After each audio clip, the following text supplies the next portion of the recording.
yan, no? Bakit gusto Paliwanag ka. Ang dami palang Paliwanag Pinoy mo. dito. Ha? Ang daming Pinoy. Shout out. Anong pangalan mo, kuya? Shout out.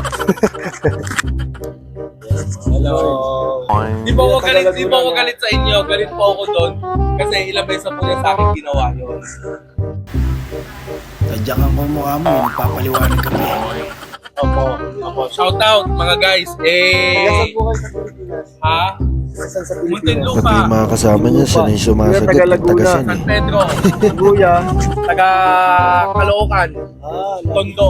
Tondo ata. QC Balagtag. Tagal na kayo dito? Yes po. Ito po pinakamatagal sa amin. Sige, pasok mo na po kayo. Si Kuya Peter nang sumenya sa akin para pumasok kasi nangungulit na naman yan. Panay ang daldal para makapag-ikot-ikot na ako rito sa lugar na to.